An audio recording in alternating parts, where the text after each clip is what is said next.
അപ്പോൾ ഗൈസ് ഞാൻ ആ കോൾ ഡ്രൈവർ ജോബിൻ്റെ വേക്കൻസി ഇട്ടില്ലേ അതിൻ്റെ വീഡിയോ ആരൊക്കെ കൂടി റിപ്പോർട്ട് അടിച്ച് അത് പോയിട്ടുണ്ട്. എന്തായാലും സാരമില്ല. നമുക്കിന്ന് ക്ലാസ് കഴിഞ്ഞ് നേരെ വർക്ക് കിട്ടിയത് ഇവിടെയാണ്. ഇത് ആസിഫലിയുടെ ഫ്ലാറ്റാണ്. ഇതല്ല ഇതിലേതോ റൂം. അതിൻ്റെ ഓപ്പോസിറ്റാണ് നമുക്ക് വർക്ക് കിട്ടിയത്. കസ്റ്റമറിനെ വിളിച്ചപ്പോൾ കസ്റ്റമർ താഴെ വെയിറ്റ് ചെയ്യാൻ പറഞ്ഞു. ഞാൻ അവരെ വെയിറ്റ് ചെയ്ത് താഴെ നിൽക്കുകയായിരുന്നു. ഗൈസ് അപ്പം ഞാൻ ജോലി മേടിച്ച് കൊടുത്തതെന്ന് ഞാൻ പറയുന്നില്ല. എന്നാൽ ഞാൻ കാരണം ജോലി കിട്ടിയവർ 2 പേര് ഇന്ന് എന്നെ കോൺടാക്ട് ചെയ്തു. അതൊരു തേർസ്ഡേ അവർക്ക് ഇൻ്റർവ്യൂ ഷെഡ്യൂൾ ചെയ്തിട്ടുണ്ട്. അവർ സെലക്ട് ആവുകയാണെങ്കിൽ പറയാമെന്ന് പറഞ്ഞിട്ടുണ്ട്. എനിക്ക് അത്രയൊക്കെ മതി. കാരണം ഞാനായിട്ട് വീഡിയോ വരെ റിപ്പോർട്ട് അടിച്ച് ഡിലീറ്റ് ആക്കി കളഞ്ഞിട്ടുണ്ട്.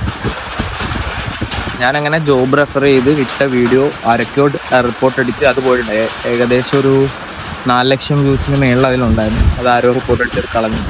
കസ്റ്റമർ വന്ന് അവർക്കൊരു മരിപ്പിന് പോകാനായിരുന്നു. നമുക്ക് കിട്ടിയ വണ്ടി എന്ന് പറയുന്നത് അർബൻ ക്രൂസറാണ്, ടൊയോട്ടയുടെ. നമ്മൾ വർക്ക് സ്റ്റാർട്ട് ചെയ്ത ഒരു 1:15 ആയപ്പോഴായിരുന്നു. വണ്ടി ടോപ്പ് വേരിയൻ്റ് ആണെന്ന് തോന്നുന്നു. 360 ക്യാമറ, പെഡൽ ഷിഫ്റ്റിംഗ് ഒക്കെ ഉണ്ടായിരുന്നു. നമ്മൾ കുറേ നേരം കാറിൽ വെയിറ്റ് ചെയ്തു. അത് കഴിഞ്ഞപ്പോൾ അവർ വന്നു. അങ്ങനെ അവരെ വന്നു കഴിഞ്ഞപ്പോൾ ഷോപ്പിങ്ങിന് കയറി. അവർ ഷോപ്പിങ്ങിന് കയറിയപ്പോൾ എൻ്റെ ഒരു 200 രൂപ എന്നിട്ട് പറഞ്ഞു, മോനെ എന്തെങ്കിലും ചായവും കടിയെന്ന് വെച്ചാൽ മേടിച്ച് കഴിക്കാൻ പറഞ്ഞു. മുതലെടുക്കുന്ന പോലെ തോന്നില്ല. അതുകൊണ്ട് ഞാൻ ചായ മാത്രമേ വാങ്ങുള്ളൂ, ബാക്കി പൈസ തിരിച്ചു കൊടുത്തു. അങ്ങനെ 1:15 സ്റ്റാർട്ട് ചെയ്ത വർക്ക് 4 മണിയോടെ തീർന്നു. നമുക്ക് പേയ്മെൻറ്റ് കിട്ടി. അപ്പോൾ ഇന്നത്തെ വീഡിയോ ഇത്രേ ഉള്ളൂ ഗൈസ്. Okay bye.